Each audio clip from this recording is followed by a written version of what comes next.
believe it or not, a mouse helped build this airport. Without Disney, this place would have been nothing. Orlando was just a small little town, a small city in the middle of Florida. And look at just this airport, it's just incredible. But here's the secret most travelers never realize. This airport isn't just concrete and glass. It's a stage designed to make you feel the magic before you even step foot in Disney World.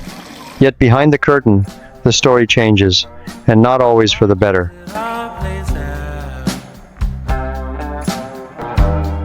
From the crest of the wave that we broke upon. Step inside Orlando International, and it feels less like an airport and more like a resort. You know, one thing I really like when airports have their own hotels, it's not an exaggeration, but it makes things so simple. When, well, of course, you're away from everything else, but if you're just here for a day, if you're in a business meeting, or just generally in an airport, only time I've stayed at like an airport hotel was Marriott in Philadelphia, I think it was, and it made it so cool. And of course, Orlando Airport has their own Hyatt Regency. Check it out, it's really nice.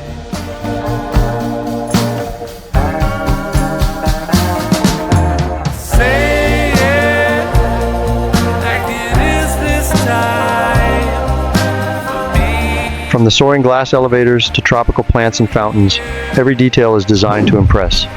And of course, Disney makes its presence felt everywhere, turning shops and walls into extensions of the parks themselves. Even the floor designs and art installations echo Florida's identity, blending local culture with Disney's magic. Who says Orlando is just about Disney? Look at the airport here. Actual art. These are actually by Florida artists, originals.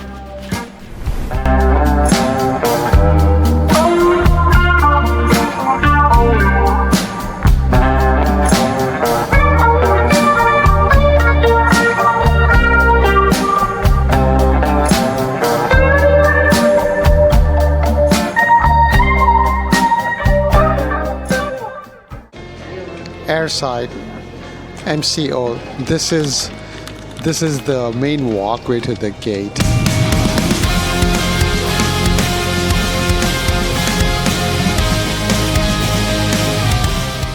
But once you step past security, the magic fades fast.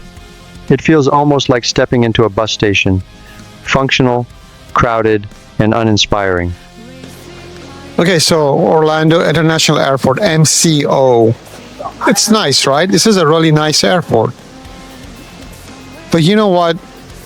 As soon as you go through those security doors, I'm talking particularly about Terminal B, where they have some pretty big airlines like American Airlines, which is pretty big in Florida. As soon as you go through these security doors, it changes. It just becomes like grungy. Guess that's the word.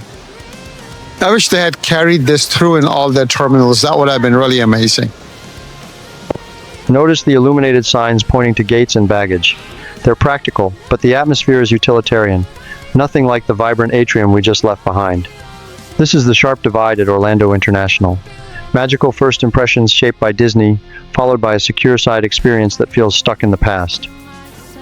Orlando Airport is like a five-star hotel that's like just brand new made, and then it's hiding all the rooms there's like from the 1970s in the back once you check in.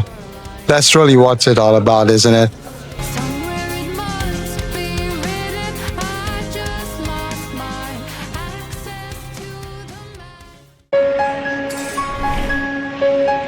To understand Orlando International, you have to understand Disney. This airport didn't grow by accident. It grew because millions of people fly here every year for one reason: Disney. Every year, millions of people fly into Orlando Airport for one main reason: Disney. Disney didn't pay for this airport, but they certainly created a demand for it, for them to come in. I think it opened in 1980, I think, this morning airport. It cost them like around $300 million, which is like around $1 billion now. I'm not exaggerating. And they just put in Orlando, get this 3.8 billion more dollars. So effectively, this airport is worth like around $5 billion. as in Bravo. And again, even though you don't think of this as a Disney airport, but let's be real. This airport is here because Disney is here. And it's a good one. And Disney's presence isn't subtle. From retail stores to floor designs, the brand is woven into the airport's identity. Even the art installations remind you where you are, Florida. Orlando International may not have been built by Disney, but its scale and atmosphere exist because of Disney's demand. The airport functions as both a gateway and a preview of the parks, immersing passengers in Disney storytelling before they even leave the terminal. Palm trees, crocodiles, tropical motifs, all blended with Disney's magic.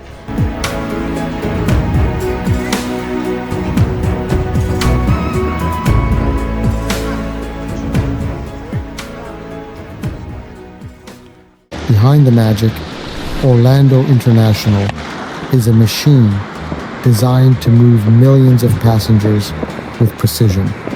Massive digital boards track every flight in real time, keeping travelers informed and organized. High-tech information systems are seamlessly integrated into the architecture, reminding us this airport isn't just about atmosphere, it's about scale. You know, one thing I noticed that when you have these animated signs like that, you see on top of me, it's very interesting because your eyes go to it. And, you know, sometimes you walk in and it's a sign, something you're looking for, like the ride share, bag claim, or grand transportation, parking, taxi. It's right in front of you, but you just don't see it.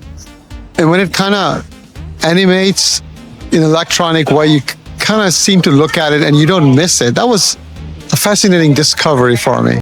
It's a reminder, Orlando International isn't just a gateway to Disney.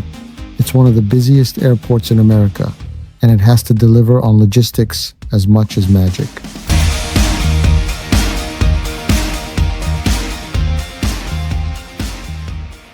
For millions of travelers, Orlando International is the first and last chapter of their vacation story. You know, if you're in Orlando visiting Universal or Disney, in fact, if you go to any place and you visit, then you're heading back home, it's kind of sad, right? Like Dr. Seuss says, don't be sad it ended, be happy it happened. So just to keep that momentum going, I think Orlando Airport is doing a good job. Once you've visited Universal, you visited Disney, then you go to the airport, you see just a little bit more of it. Even small touches, like commemorative displays, remind passengers they're part of something bigger. Orlando International delivers magical first impressions, but beyond security, the cracks show. Disney shaped this airport's identity, yet the passenger experience depends on more than magic. So the question is, does Orlando International truly live up to its promise? Or is it just a theme park lobby hiding a bus station behind the curtain? As much as I can hold, I'm gone away.